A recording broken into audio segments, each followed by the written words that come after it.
Matt, what did that win do for this team? That was a heck of a way to win last time. I think it just kind of validated the hard work that we put in. I mean, we've been, I think, working nearly double time with Bob out, really making sure that everyone's doing their job, and I think that really just kind of gave us the validation. So. You guys kind of relish that underdog role. There weren't many people giving you, too much of a shot at winning that game, and Yeah. you guys went in there and kind of upset a team that nobody gave you or thought you could win. Yeah, no, I mean that's kind of the role of this team, though. That's kind of the persona that we all kind of take on. That if you look at us, we're not exactly the most intimidating team to look at. But I think that we just kind of take on that underdog mentality, and I think that when you put us in a gym with 2,500 people and you've got 50 people that believe in us, I think that that's a situation that we like. So. Is this what the team wants to be, a running gun team, and hopefully, average 80, 90 a night? I mean, I don't think Coach wants us to give up 98, but I think that, with Bob out of the lineup, I think that we are a little bit quicker. So it's something that we can do, but if you ask Coach, if we want to give up 98, I'm not sure that he'll tell you yes. So. How is the transition going from having Bobby and now not having him? It's an adjustment. How's the adjustment? I mean, it's definitely an adjustment for us. I think that we all have to kind of pick up the slack, rebounding offensively and defensively. That's something that Bob did so well just based on his size alone. But I also think that we have to move the ball a little bit better. Bob was such an underrated passer that was something that, he attracted so much attention in the post with his double teams and stuff like that, that they can start focusing on other guys, and the guys that they do focus on, they need to make sure that they're finding the open people, and I think that we're doing that. Matt, does this put more emphasis on what you do at the 2 and the 3 with you, yourself, Cam, Jordan, and Brett? I mean, honestly, I think that the good thing about our lineup right now is that you can't really focus on one person and say, if we take this guy away, we can beat them. I think that we kind of do it by committee, and that's something that'll be good for us moving into league play, because even if you do take away one person, we have a lot of guys that are stepping up and making shots. So. How do you turn last night's win into momentum for this weekend? I think it just gives us kind of that little bit of extra confidence and swagger.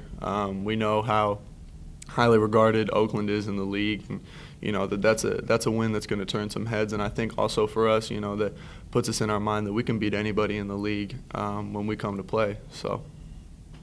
How does that apply to Milwaukee, another one of the top teams in the league? Mm-hmm.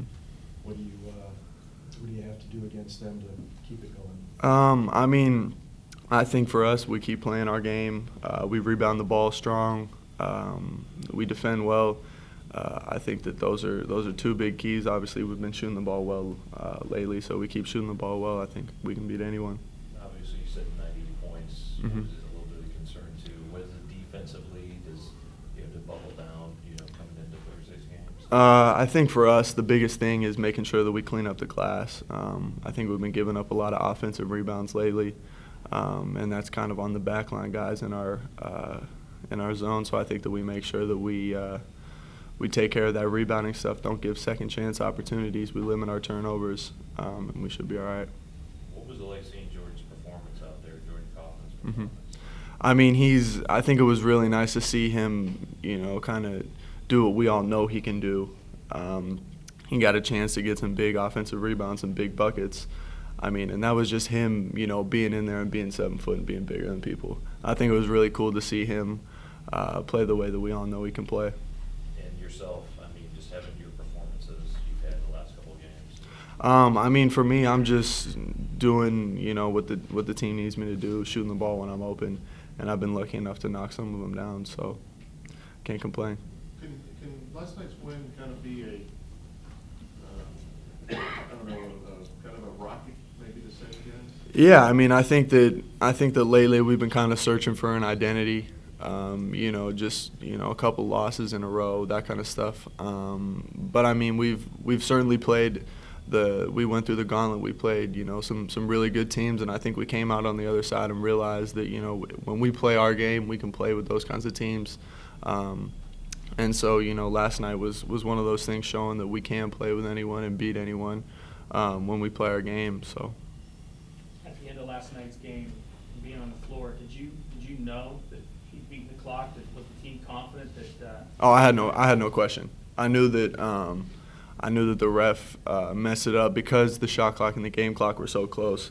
I don't think he realized how close they were, and I think when he heard that buzzer, he thought it was the game clock going off, so that's why he waved it off.